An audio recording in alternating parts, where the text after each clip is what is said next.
नमस्ते स्टूडेंट, कैसे हैं आप सभी लोग। एएस सीबीएसई ट्यूशन क्लासेस में आप सभी स्टूडेंट का स्वागत है। चैप्टर नंबर 2 पॉलिनोमियल्स के हम एक्सरसाइज 2.4 का पहला क्वेश्चन कर रहे थे और आज हम एक और क्वेश्चन करेंगे। एक दूसरे आइडेंटिटीज के एग्जाम्पल को हम देखेंगे और सॉल्व करेंगे।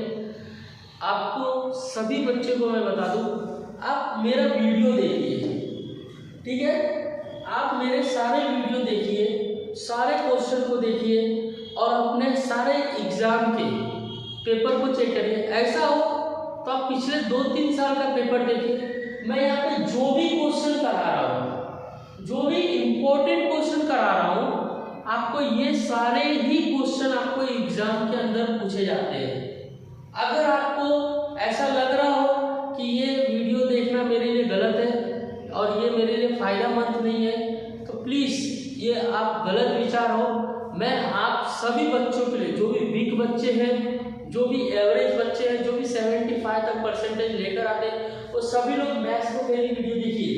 जिसका मैथ्स सबसे वीक है वो मेरे वीडियो को बार बार देखिए और यही क्वेश्चन को आप प्रैक्टिस कीजिए।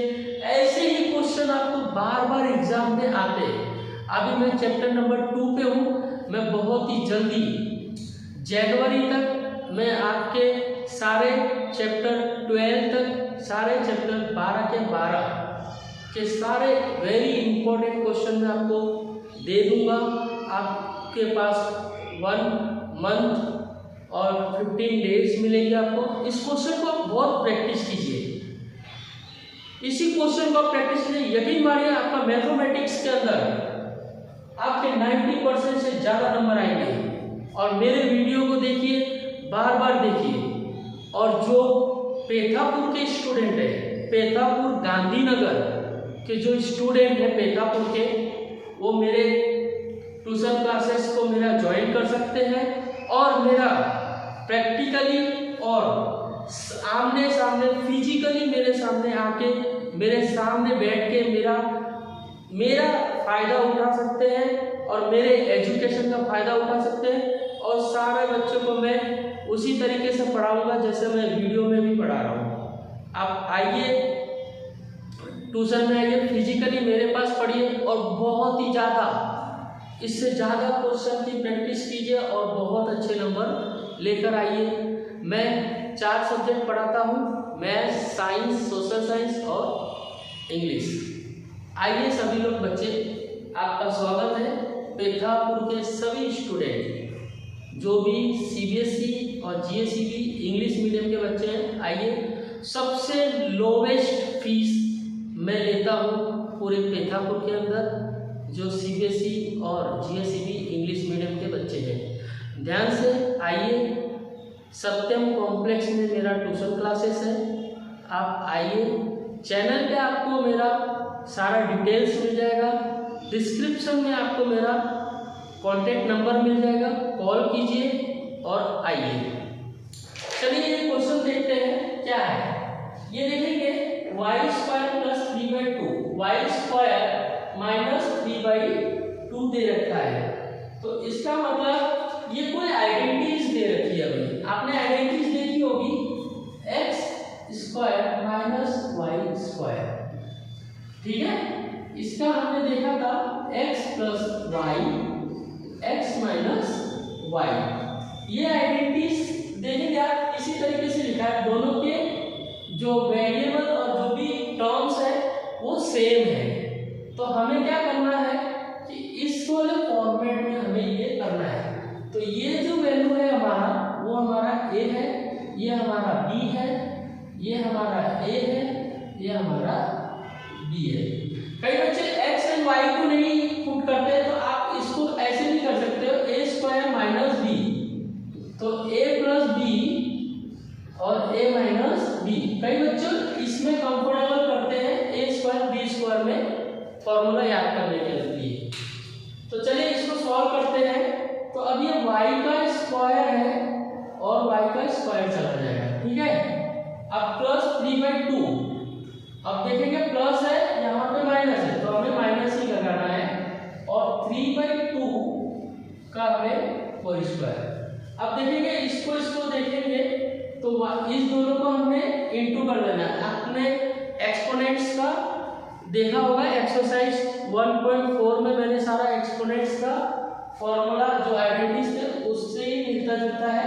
तो आप यहाँ पे इसको इंटू कर देंगे, y का 4 हो जाएगा। आपको स्क्वायर सारे याद होने चाहिए।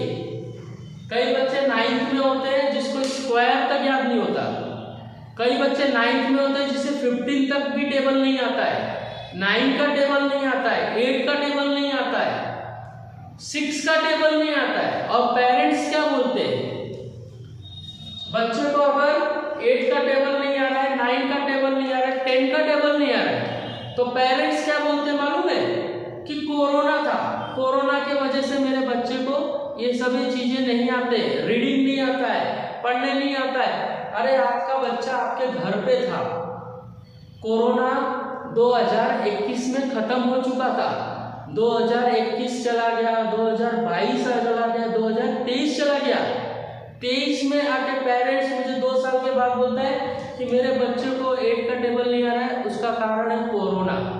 मेरे बच्चे को रीडिंग अच्छी नहीं आ रही है, उसका कारण है कोरोना। ये सब बहाना छोड़ो, आपने अपने बच्चे के ऊपर ध्यान प्रॉपर नहीं दिया, इसीलिए आपके बच्चे को प्रॉब्लम है। अगर आप एजुकेटेड नहीं है तो आजू बाजू में भेजते, आजू बाजू में कोई कोरोना नहीं था, ठीक है, भेज सकते थे, लेकिन एक सभी को एक सिस्टम आ गया है, एक घुस गया है मन में, कोरोना था। कुछ भी बच्चे का हम कंप्लेंट करते हैं, कोरोना था, कोरोना एक बम फोड़ दिया है बच्चे के एजुकेशन के लिए। बच्चों 1.5 साल तक कोरोना था, मानते हैं 1.5 साल तक कोरोना था, बहुत सारे बच्चों को एजुकेशन में तकलीफ हो। हाँ, उन बच्चों को तकलीफ होगा जो स्टार्टिंग में, जो फर्स्ट सेकेंड थर्ड पढ़ रहे थे, जो फर्स्ट में था, ऐसे बच्चों को तकलीफ हो सकता है कोरोना में पढ़ने के लिए। लेकिन जो बच्चा ऑलरेडी 6 तक पढ़ चुका है, अब उसको 8 में आके 9th में आ जाता है तो बोलते हैं कि उसको 8 का टेबल नहीं आता, 9 का टेबल नहीं आता।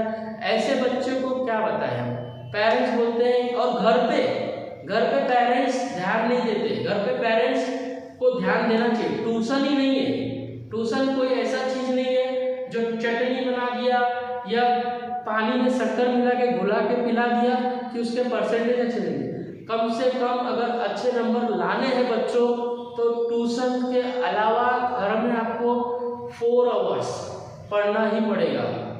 बड़े बच्चों के लिए मैं कह रहा हूँ, छोटे बच्चों 2 आवर्स पढ़ेंगे तो भी बहुत है, 2 घंटे पढ़ेंगे तो भी बहुत है। जो 8th क्लास तक के बच्चे हैं वो सिर्फ ट्यूशन, स्कूल के बाद ट्यूशन, ट्यूशन के बाद 2 घंटे पढ़े, उसके बाद वो अपना इंजॉयमेंट करें, ठीक है, टीवी देखें, थोड़ा अपना मनोरंजन करें। मैं ऐसा नहीं बोलूँगा कि पढ़ाई सब कुछ है, बच्चे को अपना फिजिकली मेंटली भी अपना बहुत कुछ देखना होता है। स्कूल से आने के बाद वो ट्यूशन कर ले, ट्यूशन करने के बाद वो 2 घंटा अपना पढ़ाई कर ले, उसके बाद वो अपना खेलने जाए, क्रिकेट खेले, जो भी खेलना है खेले, अपना इंजॉयमेंट करे, टीवी देखे। अब जो 9th क्लास के बाद के बच्चे जो होते हैं वो मिनिमम आपको 3 to 4 आवर्स, 3 से 4 घंटे पढ़ने पड़ेंगे स्कूल और ट्यूशन के अलावा, तो आपके परसेंटेज बहुत अच्छे आएंगे। और ये बहाना बंद कर दीजिए, कोरोना था, कोरोना आया और चला भी गया, ठीक है।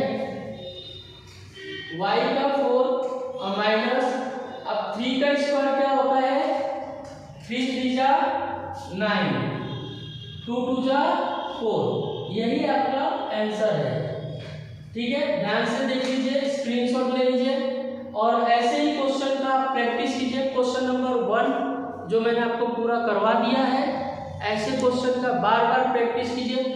आप मेरे पिछले सारे पेपर आप उठा के देख लीजिए, पिछले 3-4 साल के ऐसे क्वेश्चन आपको आते हैं। प्लीज ऐसे क्वेश्चन का प्रैक्टिस कीजिए और मैथमेटिक्स में अच्छा नंबर लेके आइए, ताकि आपका ओवरऑल परसेंटेज अच्छा बने और एक अच्छा स्ट्रीम ले और अपने आगे बढ़े। धन्यवाद।